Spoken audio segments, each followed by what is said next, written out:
that his lungs are getting damaged day by day, and is not even aware of it. And he's showing no symptoms at all. बहुत सारे youngsters मर रहे हैं, तो ऐसा क्यों हो रहा है और उसको प्रिवेंट करने के लिए हम क्या कर सकते हैं?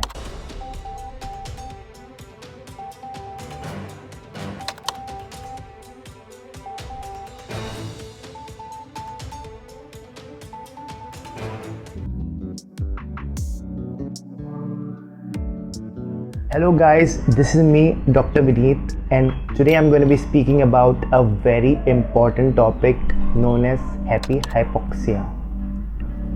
So, happy hypoxia क्या होता है? Happy hypoxia को silent killer क्यों कहा जाता है? और हमने देखा होगा कि कोविड के सेकेंड वेव में बहुत सारे यंगस्टर्स मर रहे हैं, तो ऐसा क्यों हो रहा है और उसको प्रिवेंट करने के लिए हम क्या कर सकते हैं? आइए इस वीडियो में हम देखते हैं।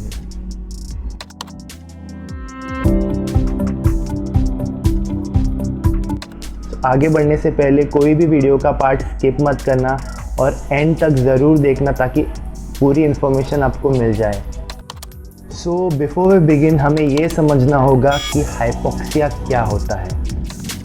हाइपोक्सिया सिंपली मीन्स दैट कि हमारे बॉडी के टिश्यूज़ में ऑक्सीजन की कमी होने लगती है और हमारे बॉडी के जो इम्यून सेल्स हैं वो लंग्स में एल्वियोलाई को फील करने लगते हैं और ऑक्सीजन को ब्लड स्ट्रीम में डिफ्यूज़ होने नहीं देते हैं।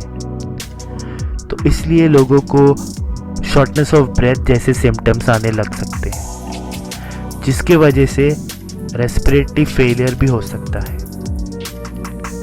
कार्बन डाइऑक्साइड बॉडी में इंक्रीज होने लगता है और other organs such as kidney, brain, heart might also fail. Body में ऑक्सीजन की कमी को मेजर करने के लिए हम पल्स ऑक्सीमीटर यूज़ कर सकते हैं। इसे जस्ट अपने फिंगर्स में लगाना पड़ता है और ये मेजर करता है।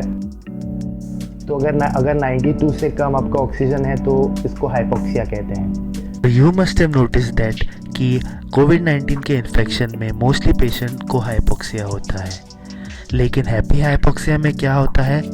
चलो let's find out. So there is nothing happy in this word, happy hypoxia.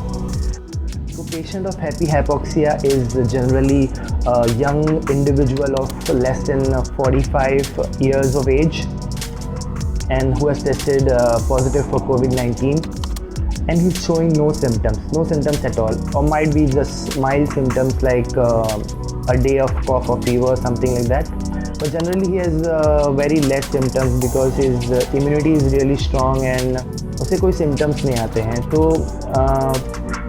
happy hypoxic is just chilling at home, he's scrolling on his Instagram, he's watching TV and he's doing his daily work and he's having no symptoms at all, and he doesn't monitor his SpO2 levels, that his lungs are getting damaged day by day and is not even aware of it. सो एक दिन patient अपने घर में आराम कर रहा रहता है और उसे सडनली शॉर्टनेस ऑफ ब्रेथ होने लगता है और वो पैनिक करने लगता है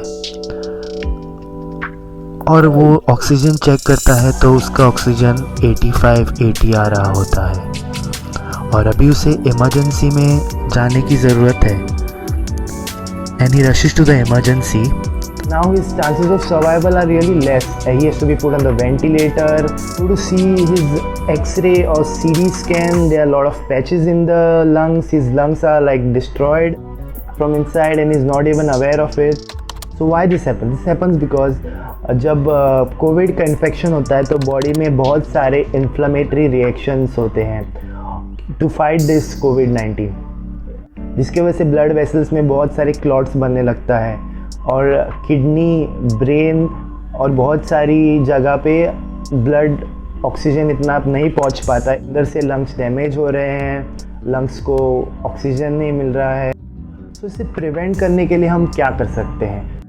तो इसे प्रिवेंट करने के लिए आपका ओनली सेवियर है SpO2 प्रोब। सो अगर आप पॉजिटिव टेस्ट हुए हैं तो एटलीस्ट आपने दिन में 2 बार अपना SpO2 लेवल चेक करना चाहिए for minimum of 10 days, and अगर आपको कोई भी सिम्टम्स हो तो आपके डॉक्टर को अप्रोच करना चाहिए। हैप्पी हाइपॉक्सिक को कोई सिम्टम्स नहीं आते हैं। अगर हम कंपेयर करें for example older patient, then around 94 होते ही 93 होते ही पेशेंट का सांस फूलने लगता है और सब सिम्टम्स आने चालू होते हैं और हम उसको अर्ली लेवल पे ही मेजर करते हैं, क्योंकि हैप्पी हाइपॉक्सिक पेशेंट को डायरेक्ट 80-85 जब SpO2 हो जाता है तभी उसको पता चलता है। तो इसके वजह से मैनेजमेंट में बहुत दिक्कत आती है एंड इसी के वजह से बहुत यंग पेशेंट्स इन दिनों मर रहे हैं। तो अर्ली साइंस डिटेक्ट करना बहुत इम्पोर्टेंट है, जैसे कि आपका फेस या फिर आपके एक्सट्रीमिटीज़, फिंगर्स, आपके टोज ब्लू हो जाना या फिर आपको मेंटल कन्फ्यूजन हो जाना। तो इसमें से कोई भी सिम्टम अगर आपको है तो आपने अर्लीस्ट अपने डॉक्टर को कंसल्ट करना चाहिए। और अगर आपको कोई भी सिम्टम्स नहीं है तो भी अपने वाइटल्स को रेगुलरली मेजर करना चाहिए। यहाँ तक देखने के लिए बहुत धन्यवाद। अगर आपको ये वीडियो अच्छा लगा हो तो अपने दोस्तों के साथ, फैमिली के साथ ज़रूर शेयर करना। और अगर आप चाहते हैं कि मैं ऐसे ही इंफॉर्मेटिव वीडियोस आपके सामने लाता रहूं तो आप मुझे सब्सक्राइब करें, बेल नोटिफिकेशन दबाएं और कमेंट सेक्शन में ज़रूर मुझे बताना कि आपको ये वीडियो कैसा लगा। कोई भी डाउट्स हो तो आप कमेंट सेक्शन में ज़रूर